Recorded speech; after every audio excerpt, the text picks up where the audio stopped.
Good evening, everyone. Welcome to Camppatton Family Compound. It's time for the Monday Night Fireside Chat. Tonight's topic is freeze-dried, the good and the bad. How's everybody doing out there? I got a special guest for us tonight who does freeze-drying, and so I'm going to bring him up now. There we go. And so, do you mind if we use your first name or not? I'm Mark. That's fine. Okay. All right. Just everyone here, especially everybody that's in here so far, good people. So, all righty. Let me shift things around here a little bit. Actually, I need to go up here and start that many in here, but I want to say hi to everybody that's in here already. First one in was Moon Over Miami, followed by Phelan Clan Wolf, the Walt Rogers, then Kaylin String, Chipper 66, Aiden Air, and of course you fired in, start saying hi to them. And see who else is coming in. Suzanne Galea is here. Alicia Autism Mom. And Kaylin is right. I totally spaced. I should have also brought up or sent out the invite to Martha at Old School Prepper. I forgot that she has one as well. Oh, Chipper says, been curious to hear what the downside is going to be. Hey, Chipper, I know you generally don't come up or anything, but if you care to, let me know, and I will drop the link in there, and you can come up here and add your 2 cents as well. And Checked Off just came in. All right, so as with everything prepping and everything homesteading, there is an upside, there is a downside, there is a sideways side. And I think just about everybody in here knows that. All right, so let me go ahead and slide over here. We're going to start off the stuff here. And so, no, we're not talking about getting these for your home. Yes. Got $2.8 million. You too can have 2 of these in your basement. Basement, heck, you're going to need to build a shop to put that in next to the house.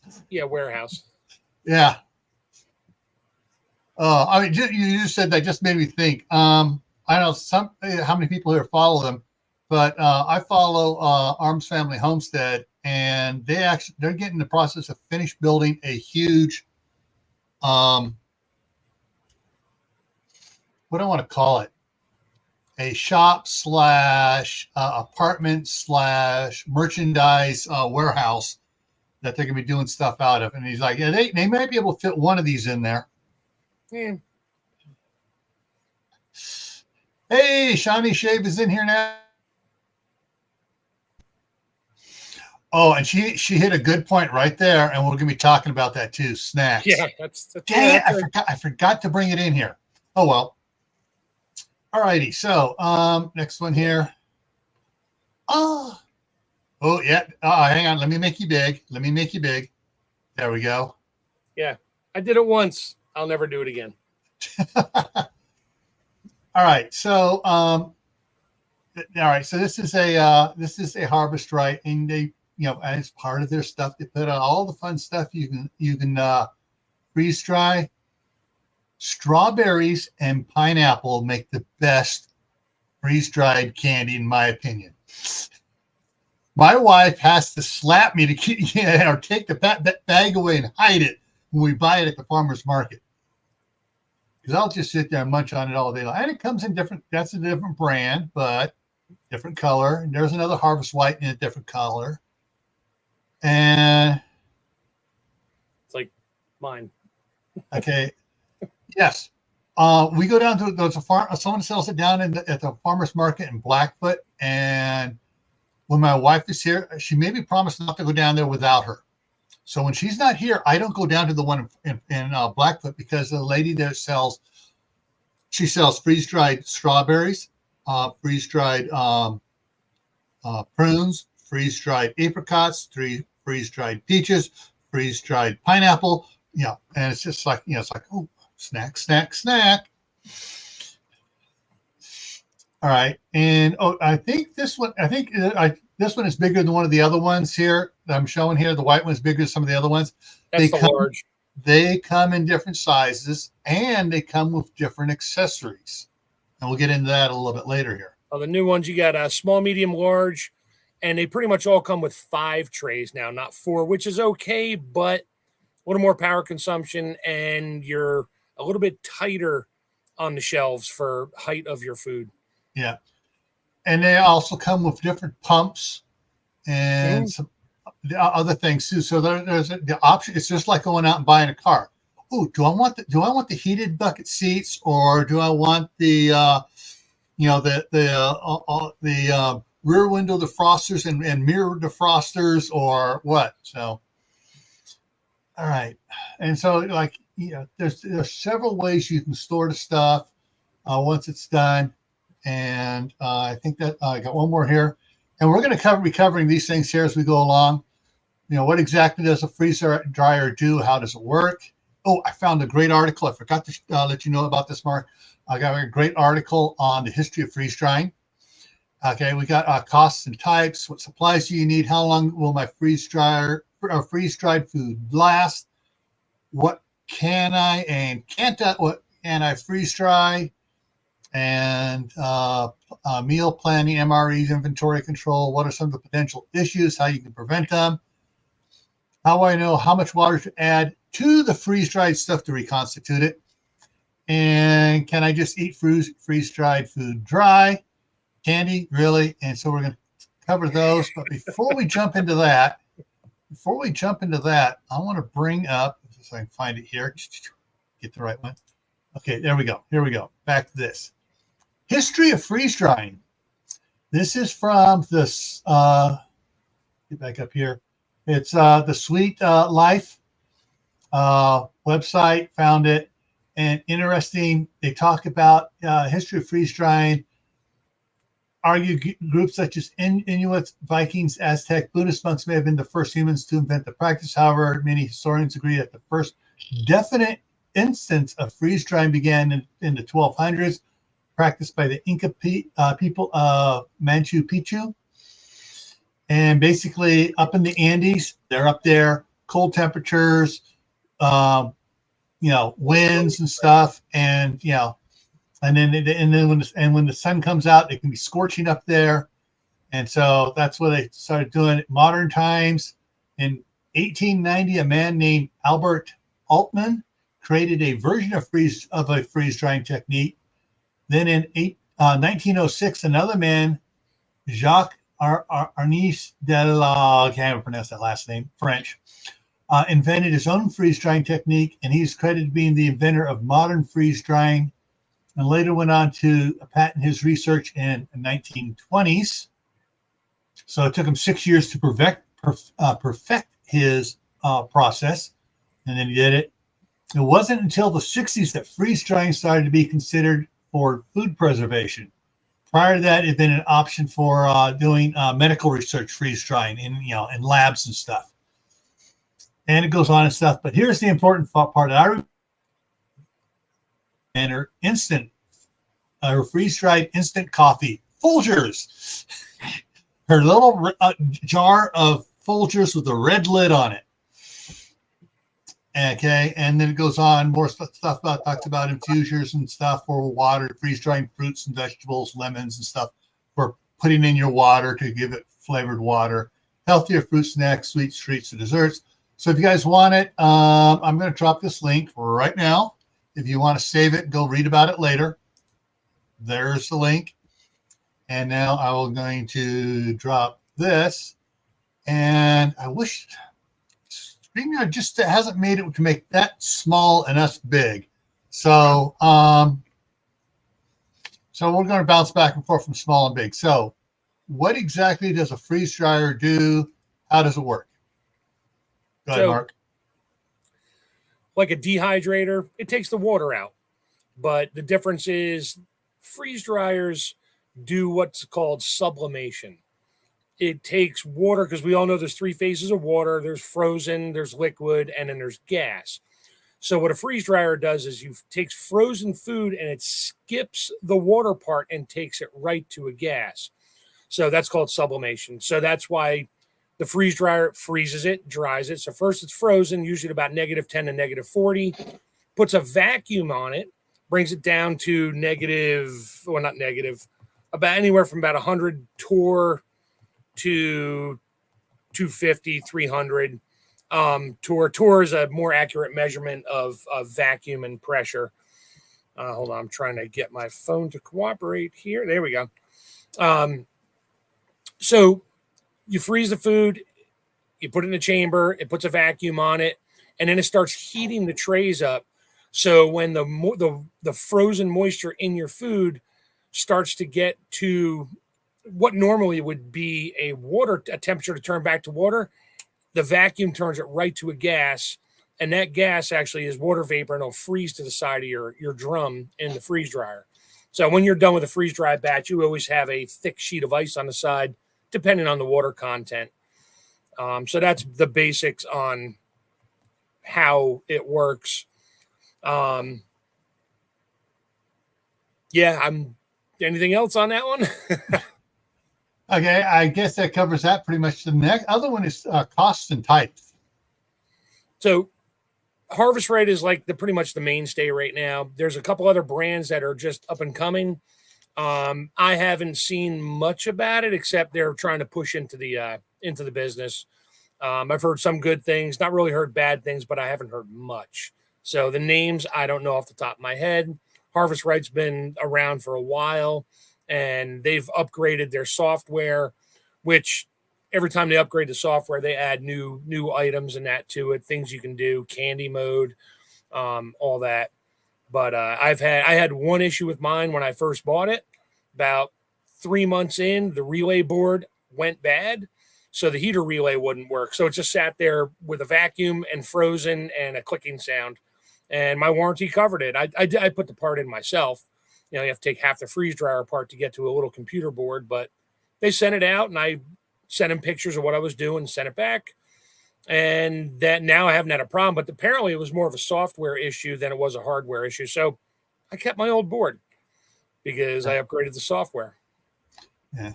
And Caitlin, I've heard about the one from Four Patriots as well, has major issues. And of course, Four Patriots is on my poop list and other people's poop list of selling crap and just basically out to make money.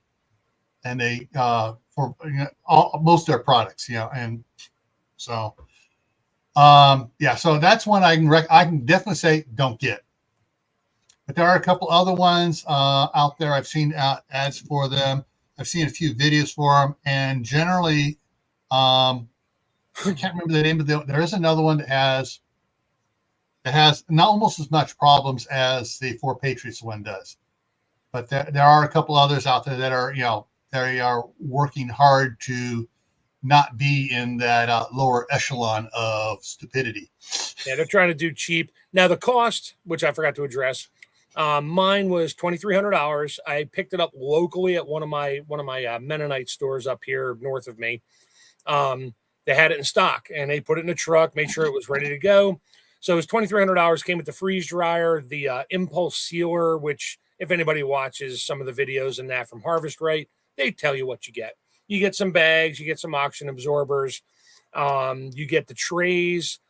I think you get the covers for the trays. I don't recall. You don't get the separators to make portion sizes. That's all separate. So there was a $2,300 plus tax, and then whatever else I invested in it. Now I'm buying Mylar bags. I buy them by the case. So these are 1 quart bags. Some have zipper seals on it. Some have gussets. This is a gusseted bag. So you can actually stand it up and do your thing, add your water to it, make your meal. I have pint bags, quart bags, gallon bags. I bought some older, and these are all 7 mil. I bought some of the thinner ones, which were only 3 or 4 mil back before I had a freeze dryer to store things like rice and that. And yeah, they work, but I didn't have the impulse sealer and all that. So, but the thinner the bag, the more chance you have of having an issue where if something pokes it, doesn't take much. You have an air leak, moisture gets in, your food's done. Yeah. All right. Yeah. So the next one is, what supplies do I need? So I just, sorry, I skipped on that one. So Okay. pretty much everything you need from Harvest Right just to start, you get in the package from Harvest Right. And I'm not a Harvest Right salesman. I don't have any of their stuff going, but you get a pack of Mylar bags, a pack of O2 absorbers, the freeze dryer. Mine came with the Premier pump, which can't see it there. Well, it's over there. I'm in a defrost mode right now, so it's the green pump. Yeah. It's quieter. It's got oil. Takes a minute. They give you an extra quart of mineral oil. You have to fill it when you get it. I don't think it comes with the silicone mats, so I probably threw out another $300-400 right when I bought it. I bought an extra set of trays. I have 2 sets of covers for the trays. I have 2 sets of mats. I have silicone inserts that have they're little like 1 by 1 by 1/2 inch deep molds. I use that for making like yogurt bites and honey peach bites and whatever I feel like making. And those are great. So I probably total all in all, aside from the bags and the extra O2 absorbers right now, probably into it about $2,600. So it's not a cheap thing to get into because I want to make candy out of candy. Unless you have a business plan and you're ready to go. And yeah, I did it once, probably never do it again because I didn't buy a freeze dryer to make candy out of candy. Yeah. All right. Okay. So Kaylin put up a comment here, a dedicated circuit for that Watt Hog. So it's not a Watt Hog. Everybody likes to say that, oh, my energy bill. Yeah, well, yeah, I mean, it uses electricity. So once the free, like if you're sitting in your house and you have not issues, but your electric system and the refrigerator kicks on or the AC kicks on, you see the lights dim a little bit and come back up. The biggest part of the energy consumption is when the compressor first kicks on. But once it gets up to speed and your pressure gets low, it's not using much of anything. So mine's on a dedicated 20 amp circuit. I ran all my own electrical down here. So I have a 20 amp circuit running around. This used to be the kids' playroom, never turned into a computer room. So I got plenty of 20 amp circuits in here. That's plugged in with the compressor and that, and my VacMaster's plugged into the same circuit, and I'll run the VacMaster while that's running. I'm not blowing a 20 amp circuit. So right. Wattage there. I don't want to say I'm plugging a guy, but there's a channel I learned a lot from on YouTube, and he actually has a meter. You can buy a little watt meter, and he tells you how many kilowatts he used. Yeah. For the thing. Yeah, I share that thing out. I got it. Where is it? Sitting over here somewhere. I have. Oh no, it's hooked up in my fridge right now. I'm double checking the time. It's called the kilowatt. Yeah, and it literally doesn't use that. Everybody thinks it's like running a hair dryer nonstop for 48 hours. It's not. Yeah.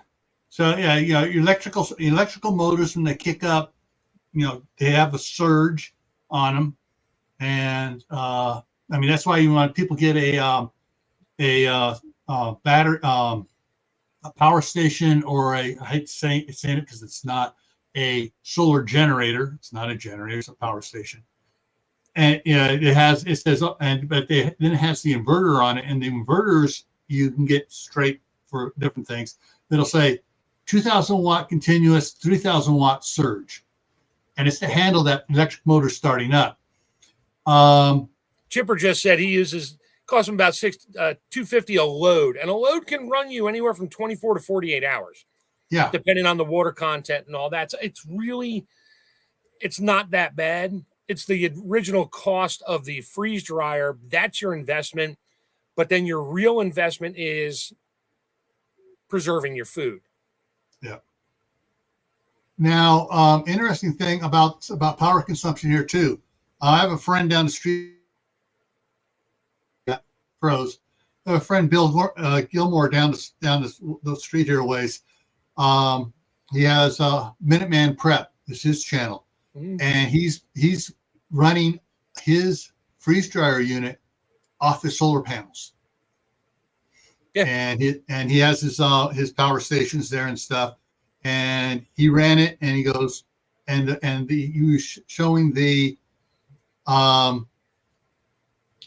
the percentage of of battery life and everything else still left in it on charge in it overnight when there was no solar power, and it didn't dip below 80%. Yeah, I have a 1500-watt Jackery. I won't run it off of it because it'll trip. Yeah. So at least on the kick. Yeah. So supplies you need. You said it come with that Harvest Right sent you oxygen absorbers or moisture absorbers. They're oxygen absorbers. So I could talk about that if you want for a second. So what an oxygen absorber is, so we all know what rust is on like a piece of iron, cast iron. Hey, we get rust. So what an oxygen absorber is, it's iron powder. So there's a tremendous amount of surface area to volume ratio going on there. When a tiny bit of moisture, it doesn't take much or none, and oxygen hits this iron powder, it turns it to iron oxide, which depletes the oxygen. So that basically it's a hand warmer. Hand warmers have one added ingredient. Yeah, there's the debate on whether you can use hand warmers and that. I'm not going there. But that's what an oxygen absorber does. So when you put a food in your bag, you drop an oxygen absorber in, they're rated in cc's, how many cubic centimeters of oxygen it can absorb. And so I'll drop one in. Usually I use a 300 cc absorber and pretty much everything. Drop it in, zipper it almost all the way shut, squeeze the air out of it as much as I can. I don't want to destroy the food depending on what it is. Zip it shut, throw them in the zipper will hold it shut, but it's not a perfect seal. And then you put it in the impulse sealer and you seal the end of the bag up. So now you're 100% sealed. It melts the bag together. And you can actually watch over a couple days if you had some air, what you think is air in the bag, it'll shrink down to pretty much nothing. So, I mean, there's not much in there right now. And that's actually steak in there. So I got medium rare, one in broil. Yeah. Gotta have fun. Yeah. Yeah. Cause, one of the supplies you mentioned was the silicone molds and stuff like that. Right. One of the other channels, I totally forgot that Teresa does this.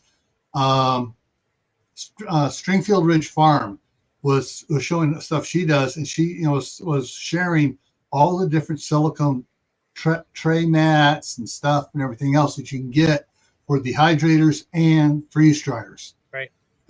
So there's a lot on Amazon if you want to get stuff from Amazon for that. So you don't need to buy the one that fits the Harvest Right, because most times I will go to Lidl, Aldi's, all that, and they have like their little equipment area, cooking stuff, and they always have different silicone candy molds. And I picked up some square ones and round ones and heart-shaped ones, and they're small. You just put your food, your liquids, whatever you want in there. And I did cocktail sauce. I put it in these little square molds. And you freeze it, and you just pop them out. And then you can stack them on your tray. They don't stay in the mold. You can leave them in the mold. It takes longer for it to freeze dry because there's less surface area for the moisture to get out. So if you freeze it, pop them out, put them on your trays, and throw them in the freeze dryer, now you have all the surface area available to extract the moisture out. And it doesn't matter. It doesn't have to be specific for the Harvest Right tray, and they are a specific size. Yeah.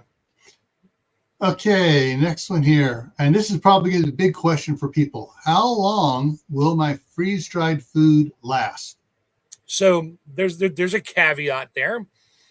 You want to do the lowest fat possible in your food. Now, because fat is not water, it's oil. And it doesn't really freeze dry. So, but as an interesting note, if you go to, what's the one food they sell it in the cans and they've been around for a while? Mountain House. If you go onto their website and you look up their can of ground beef, freeze dry ground beef, it tells you the fat content. It's basically the ingredient list and your nutrition values. They are, and I had it, I thought I saved it, but the percentage of fat in their freeze-dried ground beef, it's like 18%. So Yes, what causes fat to go rancid is two things: oxygen and water, mostly oxygen. So if you get the oxygen out, and I have literally my freeze dryer is defrosting right now. I just did 12 pounds of ground beef. I pre-cooked it. They're in Ziplocs right now because I didn't have time to package it. So they're holding their own. And that was 90-10. So sure, 10% ground. I didn't rinse it. It was like, oh, rinse it out, and which I've done before, but I don't rinse it. I just let it drain all the water, moisture, anything I can off of there, and a lot of fat comes off. Then I throw it in, pre-freeze it, throw it in the freeze dryer, and now I got 12 pounds of freeze-dried ground beef, which I'll do it in 1 pound packs. So my wife wants to make spaghetti, and it calls for 1 pound of ground beef. She just pulls a packet out and add water, let it sit for 20 minutes, half hour, whatever it takes, and then make your food. So fat, what was the question? See, I got off topic and you forgot. How long will the freeze-dried food last? So the jury's still out on that. Everybody says up to 25 years. I haven't had mine for 25 years. If it breaks, if something happens, you're going to lose your food, and I'll get into that on one of the next. Yeah. All right, let me check, see if I can find it here. Canny, I'm looking on my YouTube channel. I have on YouTube. I'm on my Amazon. Got several things here to help out on it. Let me bring stuff up here. Oh, oxygen absorbers, 400 cc, 100 cc's, and some other stuff. But where is down here? I should have with all. There's some of the silicone mats you can lay out. Come on, where is it? Where is it? Where is it? Getting closer. I got a lot of stuff in here on it. And here we go. Okay. Let me pull. All right. So let me back off here for a second. I'll bring that back up again. All right. I have a bunch of Mountain House from back in the day when what part of their advertising was is they use nitrogen to fill the bag. Yes. All right. I've been married 35 and a half years. I have stuff before I was married, several years before I was married, and it's still good. Every now and then I'll pop one open, or my son will pop one open. The spaghetti doesn't go bad. Nope. The chili mac doesn't go bad. So you're looking at 30 plus, 35 plus years, and this stuff is still good. Yeah. But it has nitrogen in it. So if you're going to do it yourself, you want to get some of these usually they're done. They're listed as the nitrogen stuff, but they have for wine and stuff like that. But there's different ones in there. I just got these saved up. So just go to Amazon, look for wine preservation or nitrogen, or they also sell some of that are carbon dioxide as well. So it just actually one of the cheaper ways, if you really want to, and I'm thinking about it, because I mean, if you push the oxygen out of the bag, you still want to put an O2 absorber in there, and moisture absorber too. Right. Well, that the O2 will do that to some extent, but you don't want any moisture in there. We'll discuss that in a second. Yeah. But if you use just nitrogen, you can go down to a welding supply store or a gas store. They'll sell you a tank of nitrogen, and it's cheap. The tank is expensive. The nitrogen's cheap. Getting it refilled, you just get a hose for it, and you put your food in the bag, leave it open a little bit, stick a hose in there, put it on 1/10 of a PSI to blow nitrogen in there, and just purge it for a couple of seconds, pull the hose out, seal it shut, and with your O2 absorber in there, and sure, it'll make it last a long time. I haven't gotten to that point yet. That's why I got my Vac Master here. I'll pull a lot of the air out of it, and with the O2 absorber, and that'll seal it too. So I don't even have to worry about sealing it with a separate sealer. Yeah. All right. Let's see. All right. So Creative Redundancy has come in. The Swaffer Homestead has joined us. Lori J and her other channel, Prairie Rider, are in here. And did I miss anybody else? If I missed anybody, I'm sorry. But really getting into all this information here. NCR's been doing his puns again. Weld this information. Well, this is, yeah. But yeah, you can get it sometimes even places like Home Depot, they have the little small oxygen bottle, have the small acetylene bottle, and sometimes they'll have the small nitrogen. The small nitrogen bottles look like a propane bottle. To and they're cheap. Yeah, and they're relatively inexpensive. Those little small ones are not refillable. No, you can get it. You said you get a tank like a small welding tank size thing, scuba tank size, full of nitrogen. I mean, there's all kinds of companies out there that just they lease them, rent them, sell them.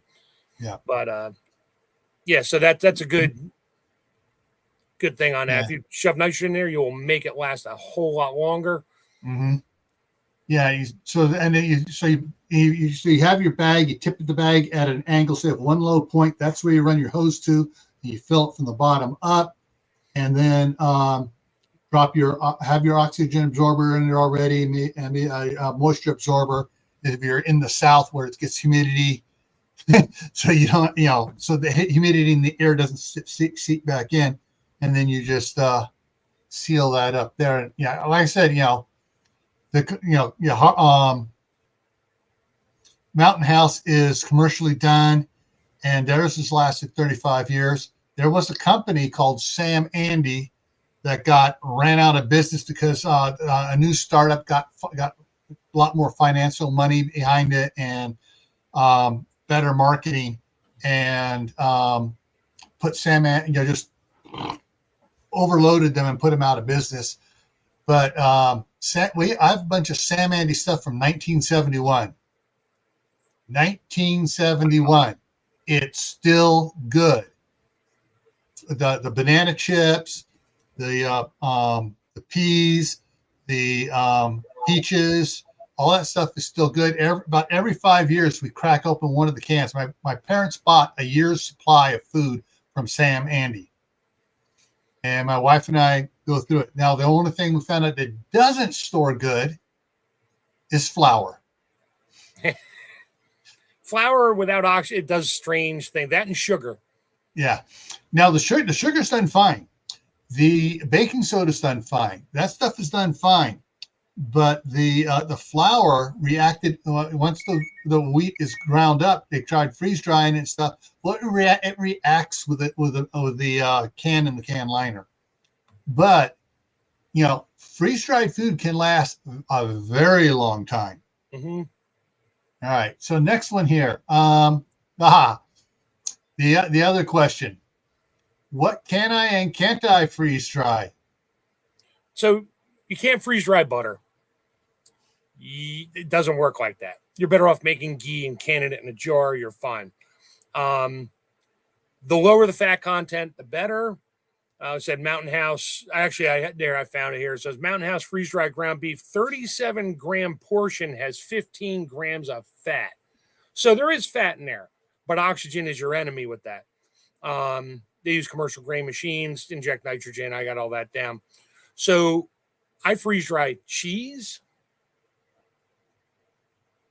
That's shredded mixed Mexican blend. I did this one on July 25th.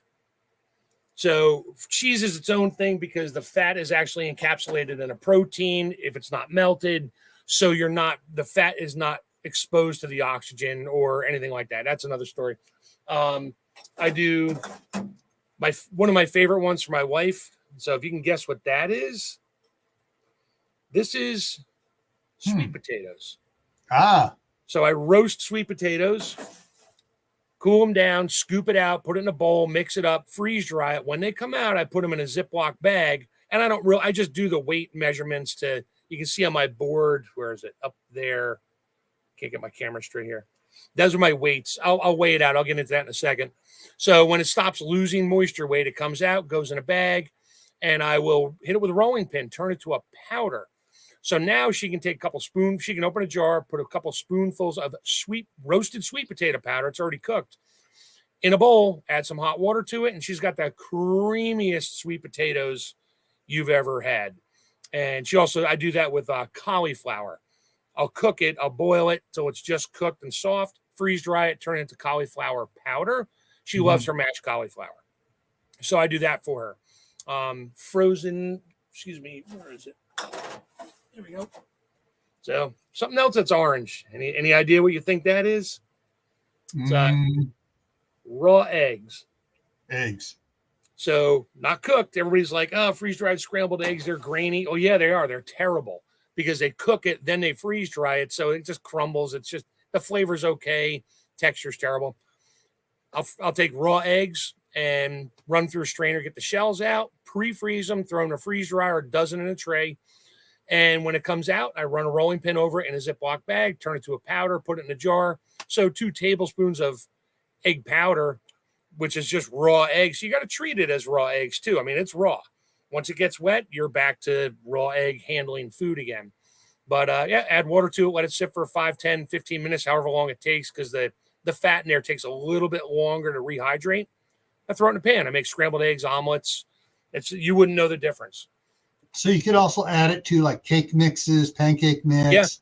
Challah bread. If you're making your own bread, throw the powder in there as raw egg instead of the whole raw egg. You just have to alter your water content in your bread mix. But definitely gives it that egg color and flavor. And so CR is complaining. So no bacon? You can do bacon. I made, I don't have a bag here. I did loaded mashed potatoes. So I have fresh mashed potatoes, added my butter. I added my cream cheese, not cream cheese, sour cream, and bacon, which I pre-cooked, pre-rendered. So it's just bacon bits. Threw that in there. Yeah, I have 48 4-ounce portions of loaded mashed potatoes. I even threw cheese in there, melted it, and it's a powder. So I have loaded mashed potatoes ready to go. I have regular mashed potatoes. I mean, the list goes on and on. It's almost endless. You just don't want it. You can't do butter, high fat content, fried foods. You're not going to freeze dry a grilled cheese sandwich and expect it to rehydrate as a grilled cheese sandwich. It just doesn't work like that. So the bacon, when you do it, is cooked. Yeah. Oh, yeah. You don't do raw bacon. You can't. There's way too much fat in there. So you cook it, you render it, make your bacon bits. I wouldn't do bacon by itself, although you could try it. It's your game. If you try it, bag it up and keep an eye on it. Yeah. All right. I'm just double checking stuff here. Okay.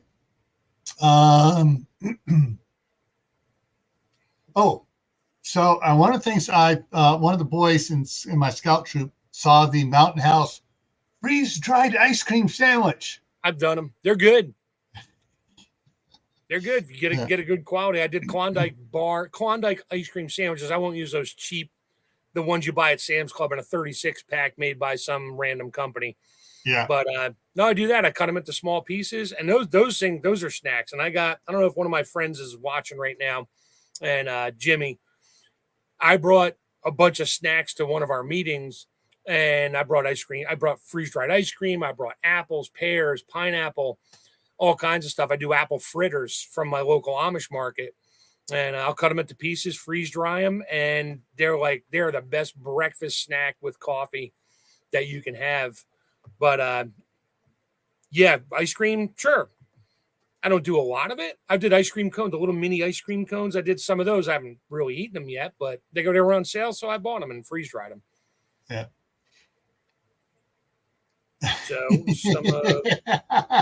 I'm sorry, I'm just looking at the side chat here.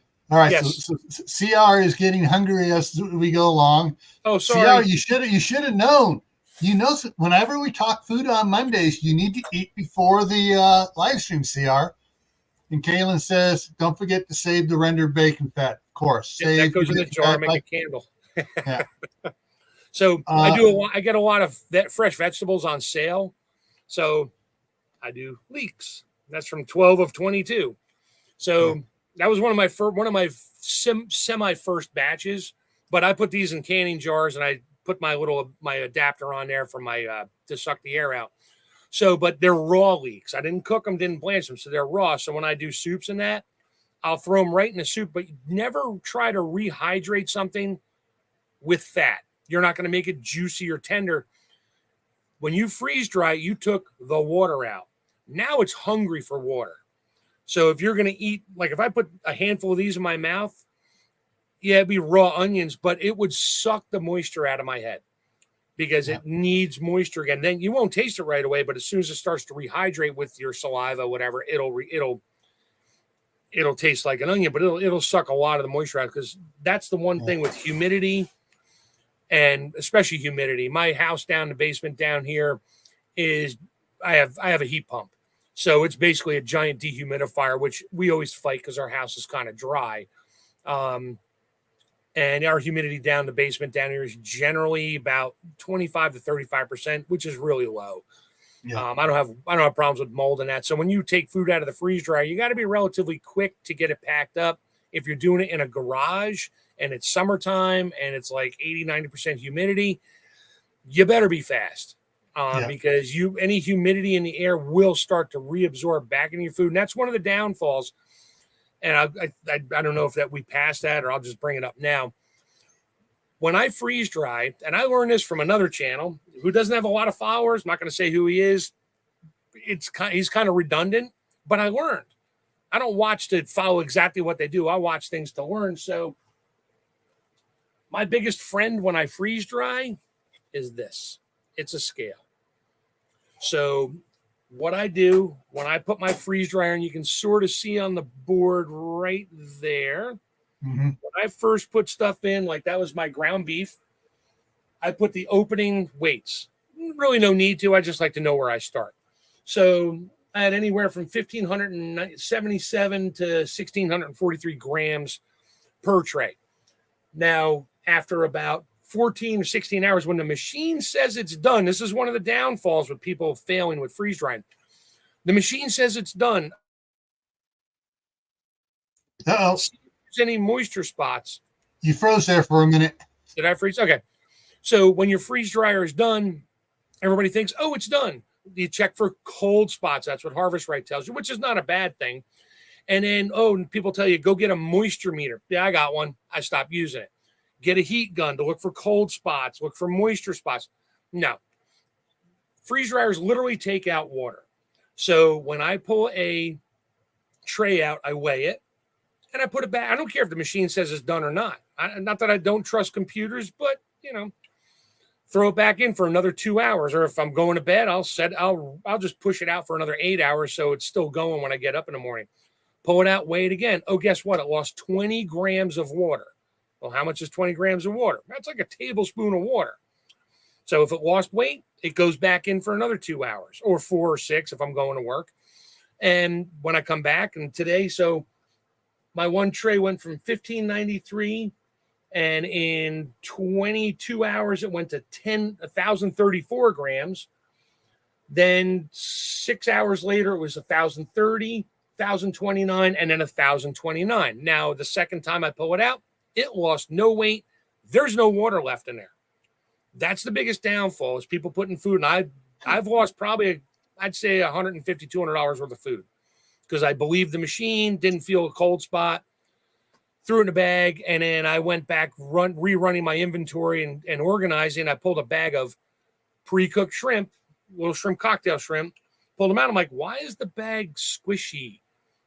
And it wasn't shrunk down anymore. Well, there was still water in there.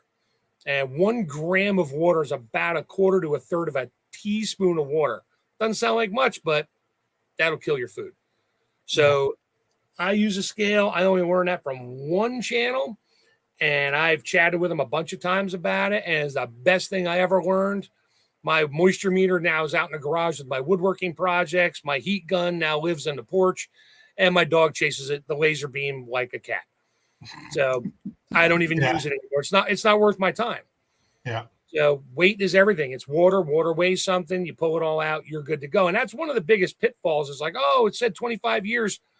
Well, in 10 years, when you pull that tub open, when you're hungry, and all of a sudden that bag is swollen up, and you realize, something's wrong, and it smells like swamp gas when you open it, you're not going to know what you did wrong, because you followed the directions on Harvest Right or whoever.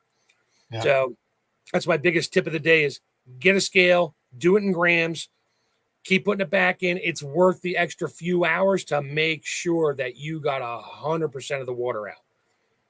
Okay. Now, so I got to do this. Someone just came in. So if you got headphones on, here's your warning. It's season be at Hugo Homestead. All right. Yeah, CB's been a great friend for a long time, and everybody here knows it was coming. All right. All right. So that's one of the topics was I think we kind of flipped to them here, but meal planning / MRE's inventory control. So meal plan. I'll try to stick to the script this time. So I do a lot of ready to eat meals. I'll do spaghetti and meat sauce, either together or separate. And I'll get it, then you have to know how much water you pulled out to know how much water to put back in. I think we talked about that. I do, hold on, let me grab my book.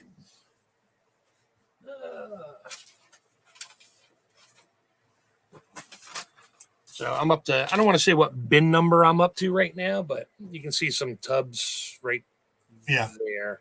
I got a few. So I've done, like when I can a lot. So when something gets to be about a year or two old and it's like, okay, we're not going to eat it. Nah, I'll throw it in the freeze dryer. Pea soup, split pea with ham, Spanish beans that my wife makes great recipes for those. And we still have a bunch left, but they're getting like 2019, 2018. It's like, throw it in the freeze dryer. I just increased it to 25 more years and they taste just like it. I did Thanksgiving dinners, and that includes everything in separate bags in one large bag. What else? Apple fritters, Spanish black beans, turkey chili. We make our own turkey chili. Meat sauce. I did meat sauce and regular chili for one of my kids, and it's great because I made 4 gallons of chili, freeze dried it to her liking, freeze dried it, put it in bags, took it to FedEx. And of course, they're like, "What's in the box?" I'm like, 4 gallons of chili. And they're like, it doesn't feel like it. No, it's freeze dried. Now it only weighs about 4 pounds. So, yeah, and I can send that out to them. But chili, I do broccoli. Apple fritters are the best. I'll buy when langostinos or cooked shrimp go on sale at the store in the frozen section. I bring them home, throw them right in the freeze dryer. I've had shrimp. I made shrimp cocktail. You just add water, let it reabsorb. I made cocktail sauce. They're in the same bag. So we eat shrimp cocktail. And my book is short a few pages here because I think I moved it. But raw eggs, went over cauliflower and that. Lots of different meals, stews. I do lots of beefy mac and cheese type stuff, or just mac and cheese or spaghetti with meat, no meat. It really goes on. I mean, it's endless. Every time I see an idea or something I like to make, I modify the recipe a little bit to limit the fat or thickener. I don't use cornstarch. You can use flour as long as it's cooked through and it's thickened up. That'll rehydrate fine. If something calls for cornstarch, I'll use clear gel.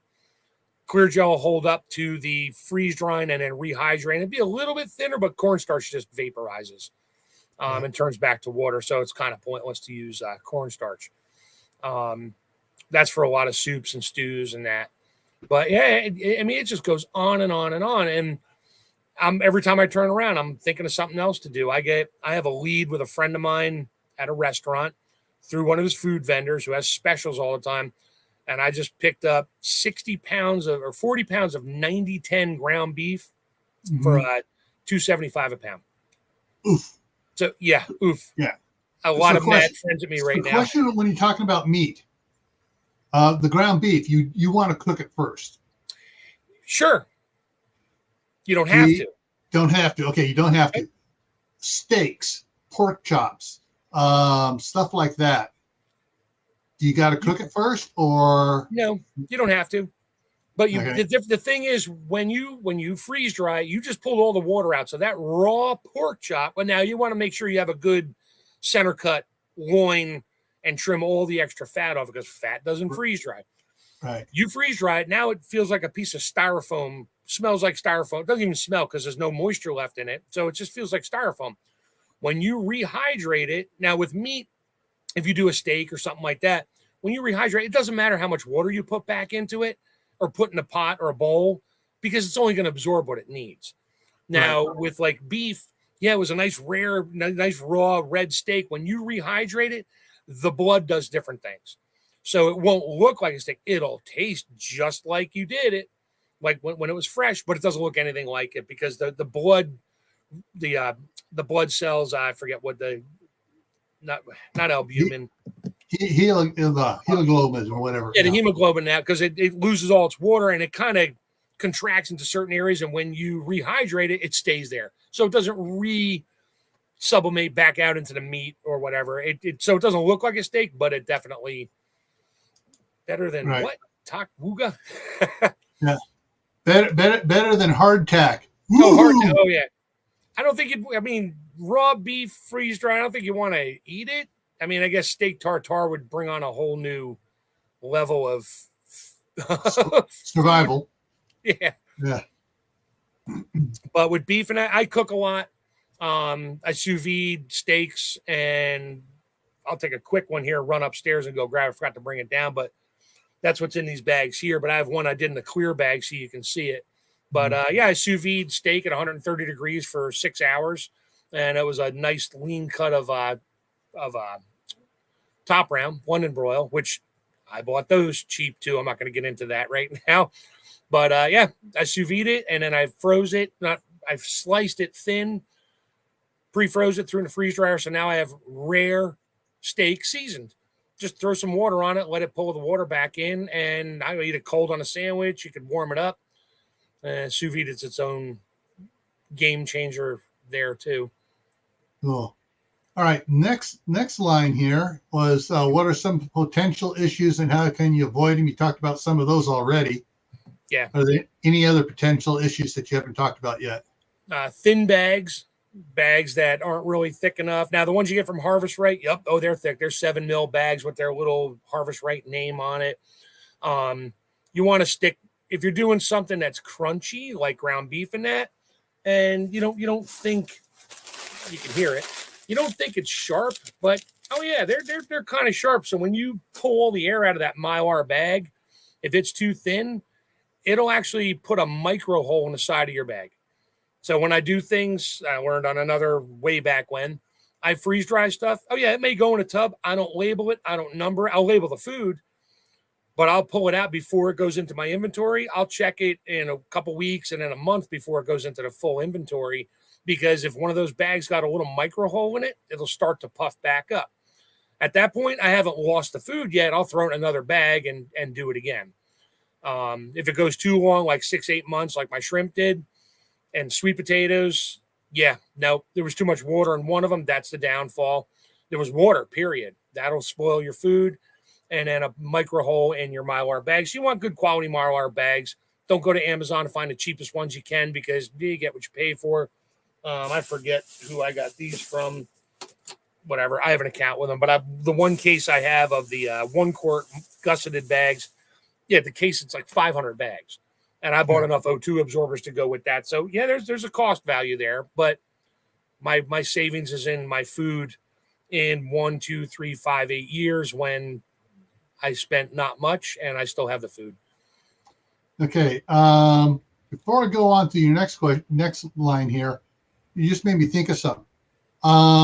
The Mylar bags, I have Food Saver machine. Right. Will the Mylar bags work in those? No. Have you ever tried that? They don't? Okay. Nope. You can, because if you look at your Food Saver bags, they have that little waffle print on one of the sides. That when you seal it, because that sealer machine pushes the foam down together. I have one. I love it. It pushes it together, but it leaves just enough space to pull the air out. But the heat bar on a seal meal or vacuum saver, whatever, doesn't get hot enough to sear the Mylar together. Okay. So when you get mine's on the shelf here. When you get your Harvest Right, it comes with a impulse sealer. It's about this big, has a big arm that comes down, and you set your heat dial. So and you have to play with that to get it right. They'll tell you about where it goes, but certain Mylar bags you want to run it for. I'm just going to pick a number, 5 seconds.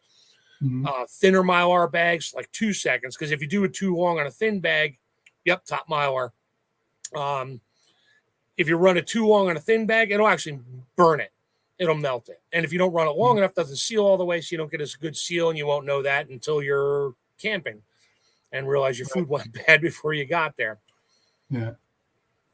All right. So the next item here is, how will I know how much water to add? I think that's where your whiteboard comes in handy back there. Totally. So basically, I weigh the whole tray, and when it goes in, it was 1,593 grams. I do it in grams because it's more accurate than ounces. So 1,593 grams. That was 3 pounds of raw meat. Then I cooked it. Then I chilled it, put it on a tray, weighed it. So with the tray, it weighed 1,593 grams.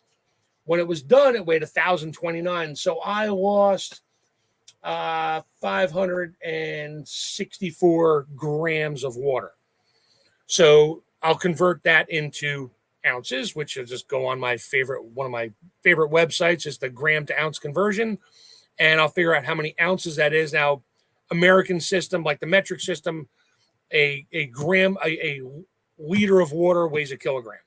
So I'm sorry, a liter of water weighs 1 kilogram? They're all based on water. So like a pint of water in our system, as long as it's not soup, a pint of water weighs a pound. That we learned that in culinary school, a pint's a pound the world around. So I just convert it to that. So if it takes like 6.5 ounces of water to bring my chicken cacciatore stew back to life again, I'll put it on my sticker, add 6.5 ounces of water. Now I'll know, I'll heat up maybe 8 ounces of water, but I'll start with 5 ounces. Because you can always add a little more. If your stew becomes soup, it's still palatable, you can eat it.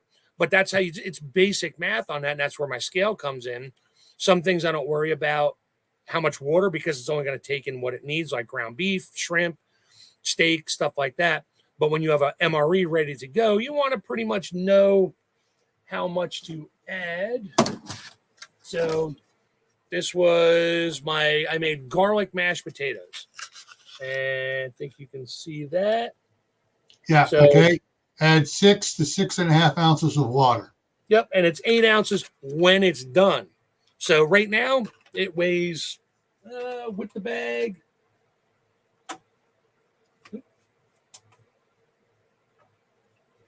Weighs 78 grams with the bag. So it's not that much, but I'll add that much water to it. And you can see I use my vacuum chamber sealer here. And because it's mashed potatoes, there's no sharp edges. I'm not worried about the bag. And now it's hard as a rock. And I got an oxygen absorber in there too. So you can sort of see the square right here. That's the oxygen absorber that's in there. It's sucked down so flat. So that's how I know how much water to do. And I'll do the math on everything, especially meals, MRE, stuff like that, spaghetti meat sauce, spaghetti. You can throw water in it, whatever water's left, it's not going to absorb. It's not going to get fatter or anything like that. I use flat iron seal. Yep. I bought one too. Been there, done that, because that was all I had. And it's a hair straightener. Yeah. So that there you have there is a VacMaster. Yeah, this one. So this is my next. That was like 2,300. This was like 1,200. So this is not a cheap investment either, but I wanted that. And this is the VacMaster VP230. So it was like 12 and change. You can get up into the tens of thousands of dollars of vacuum chamber sealers. Difference between a chamber sealer and a vacuum sealer is when you put your bags on a vacuum sealer and you shut the lid, it's sucking the air out of the bag. So if there's any moisture in there, and we've all run into that, you see the water starting to creep forward and get down into your little tray. Yeah, you suck the air out. Probably not all of it, but because you wanted to seal it. And if you try to seal it with the water, it doesn't work. The way a vacuum chamber sealer works, the bag is in there. There's a sealing bar, but it's not squeezed yet. It pulls the air out of the entire inside and outside the bag, the whole environment. So now there's just no air in there. Then after whatever time I set it for, it'll slam the bars shut, seal it for the amount of time, and then it lets the air back into the chamber, and you can watch the bag just go, and that's it. Now, got to be careful with sharp things. I can change the time on this, so I can run the vacuum for literally 6 seconds. I could stop it just to use the sealer bar, which I do that a lot. I'll pull a little bit of air out, use a sealer, which I can run the sealer. I can probably seal a 10 mil Mylar bag with this thing. Not that you need it. What's the model number on that? VP 230. VP 230. Okay, here we go. So on Amazon right now, that's 1146.75. Yeah, it was 12.10. I paid 12.10 for it. My wife got it. Yeah, the list is 12.10. So it's on sale right now, folks. Sure. Yeah. Get that. Don't worry about don't worry about that. But I vacuum seal a lot of food now. I made meatloaf with all my ground beef, and I vacuum sealed, and they have their own bags. Yeah. So these are the bags for the vacuum chamber. All right. So let me do a little thing here. So I'm going to put that into, there we go. And I can find that other stuff later. And so let's see. You can also get the, I guess, quart of oil for the Vac Master, bags and everything else is there. Yeah, and you don't need to change the oil on that often. Now, back to the harvest right. Do you need to? Somebody asked us what kind of maintenance is involved. I was scrolling back a little while ago. You do have to change the oil in your vacuum pump. It is mineral oil. I did a lot of research on it. Yes, you can buy the Harvest Right mineral oil. You can buy other mineral oil. I actually found, by doing a lot of digging, the more refined mineral oil, the better. So this is Aspen mineral oil. Let me make you big. There you are. For livestock. This, I've run this in my I changed the oil.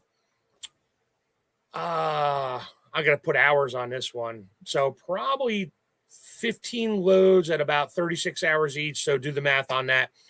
But with the regular mineral oil, it's very refined. It's very good. I probably got, say, 150 hours before it said change the oil. And you can tell when you need to change the oil. It just won't quite bring your vacuum down as low.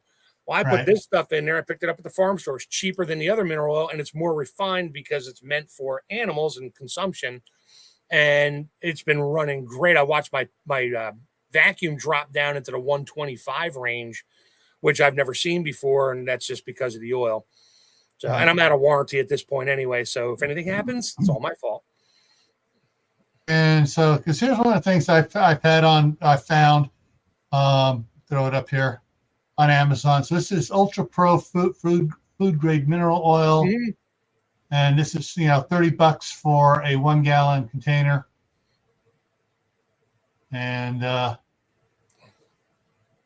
that's one of the things right there. Yep. And we all have most of us have farm stores nearby, unless you're in the city. But that's where I got this from, because it's for livestock, and it seems thinner. And it's very, very clear. And I did some research on it. I go to their websites, pull up the material safety data sheet just to see if there's any other strange additives in there. And this one was one of the more super refined versions of mineral oil. So I'm like, I'll go with that. And it was only like $18 or $20 for a gallon at the farm store. Yeah. There's other ones here. When I looked at it here, let me just show it. So when I looked down to see what else ones that got this mineral oil for cutting boards, all wood care, ultra perf. This one's $23. Yep. Or you can get the I guess this is the 2 gallon. 2 gallon for $48. So. And you can go to Harvest Right, and some of the stores that sell the Harvest Right freeze dryers, they have their Harvest Right oil there, which they recommend because it's their oil. It's just oil repackaged. But if you pull up the MSDS on that and go compare it to other ones, you'll find that it's pretty much the same as every other mineral oil. They just slap a name on there. And somebody just brought up in here, glass jars for short-term storage and Mylar for long-term. Sunlight's not your friend. You're right. I do, but the glass jars I've been showing here, they live under the table down here. The sun doesn't hit them. Regular fluorescent lights hit them. And my plethora of hot peppers from 2 years ago, I had them in the freezer. So these are all jalapenos. and it's a half-gallon jar. And they were in the freezer, so I threw them in the freeze dryer and threw them in a jar. So now if I want, and they're raw, so I just pop it open, throw a handful in the chili, and chop them up, whatever.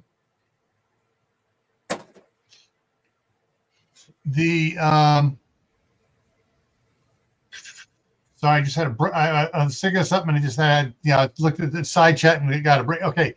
The jars. You can get, if people are worried about it, you can get the dark brown jars like they used to sell beer in, because Sunlight's not a friend of beer either.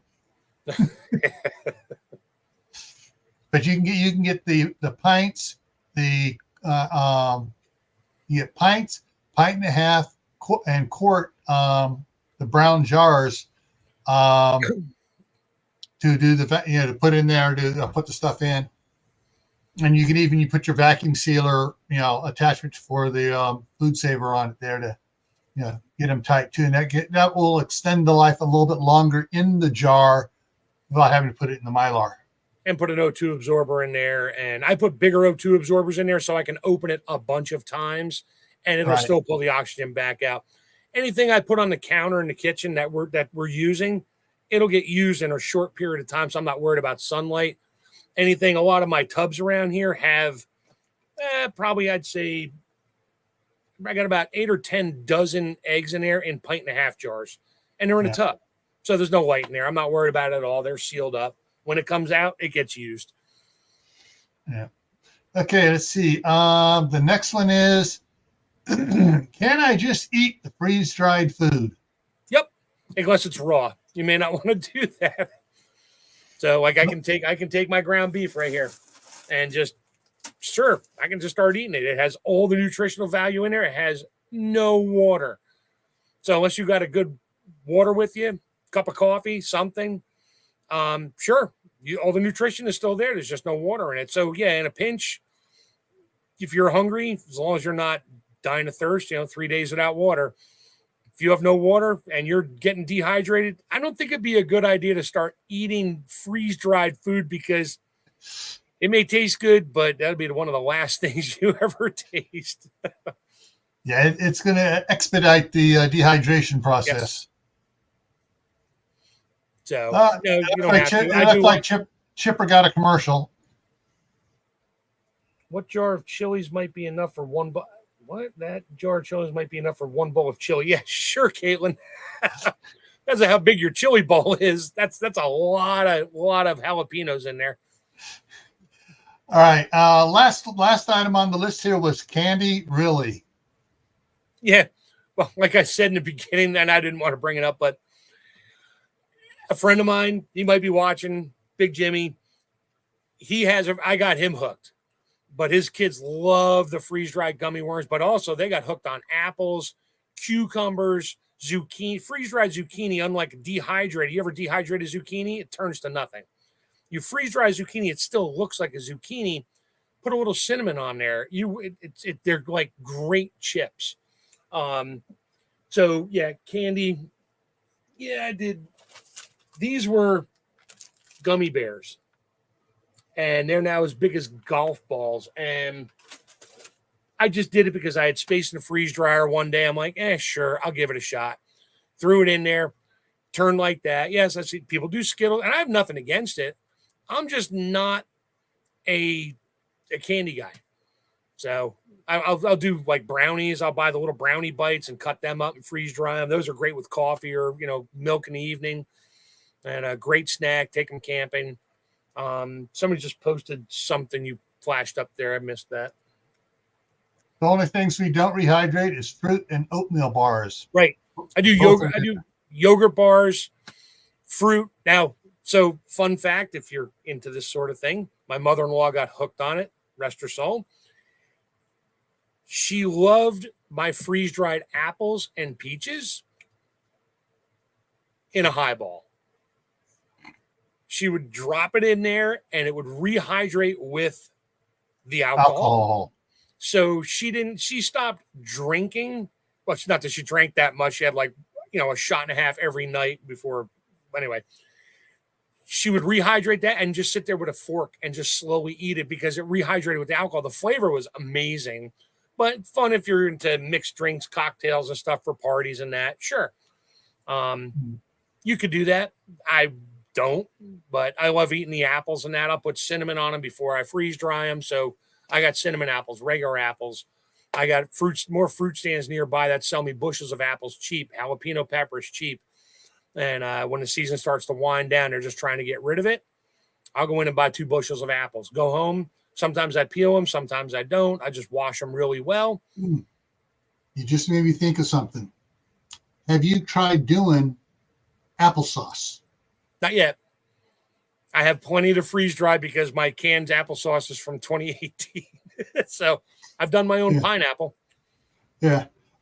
Several things here that so the reason why I said the applesauce because Dr. Paula Ruffin and her friend did a 4-hour live where they were just processing. They're running the apples through the blender stuff and everything else, and they were making the applesauce with their adding the cinnamon, something or other, and a little bourbon to it, and doing that. I was thinking, freeze dry that.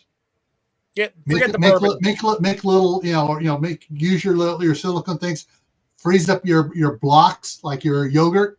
Yeah, that's what I did here. This is actually, I bought half a bushel or a peck. I think it was a peck of my local peaches, and I added raw honey to it. So I mashed it all up. Didn't cook it. I just mashed it up real well with the food processor. Poured some honey in it. Poured it in my molds. Froze it. Freeze dried it. Now I have honey peach bites. Yeah. So, and it's all natural. Now, fun fact, and I did this with yogurt. If you take good Greek plain yogurt, freeze dry it. I don't care what shapes it's in. Freeze dry it, then rehydrate it with preferably distilled water, not your chlorinated tap water. If you're on a tap, if you're on a city, and you bring it back to yogurt again, the enzyme lives. So you can actually use that as long-term storage to make your own yogurt as long as you can get your hands on fresh milk. Right. To make your own yogurt. I haven't tried, my niece wants me to try doing it with sourdough starter. So we're going to try that. She's going to send me some or teach me how to make it. I don't have any. And I'm going to freeze dry it, seal it up real well, send it out to her, let her sit on it for a year or two, and then see if it works. If it comes back to life, I mean, yeast is a spore, and when spore goes dormant, it just pulls in on itself and stays there until it gets water or it gets active. So it should work according to the paperwork. It should work. Yeah. Martha, old school prepper, she had several the number 10 cans of different fruit in her laundry room area. And this was part of her thing was I've learned don't store it in your laundry room area because your washing machine puts more and the cans will rust. Right. And so she had several cans that were starting to rust of pineapple. Yep. And she spent a couple days, loading up her freeze dryer with pineapples. And she goes, this is bad. It's bad for you. You start eating it. You start eating it. You start eating it. You start eating it. It's so good. It's so good. It's bad for you. Bad. So everybody buys canned food when it's on sale. We buy lots of beans and that. We go through them. If we don't go through it and it gets near the expiration date, which we know about that, we're not going to talk about that. So I bought a couple cases of organic garbanzo beans in the regular standard soup can size. And they probably had 6 months left before their date said you're done. I'm like, well, I need the space. So I drained them all out, threw them on a freeze dryer tray, threw them in a freeze dryer. When they're done, they weigh nothing. They're hard to eat. Like they crumble in your mouth, but they have no flavor until your saliva gives it flavor back. But you take that, throw it in the food processor, turn it into powder. You want to talk about some creamy hummus? That, and I do the same with avocados. I'll freeze dry avocados. Doesn't matter what they look like as long as they're not brown or bruised. and then I'll powderize it and throw it in a jar. So now I have, if I want to make not salsa, guacamole. And throw tomato, everything, throw everything in there and freeze dry it. And it's just a powder. Just add some water to it, and you got nice, super creamy guacamole. I mean, unless you like it chunky. But hummus is, my one daughter loves hummus. I keep bugging her to try it. She hasn't done it yet. She will sooner or later. But to pulverize it or food process it, add your tzatziki sauce and your sesame oil or whatever. Cool. All right. So we covered the list. Side chat. Any specific questions? Put the questions in caps.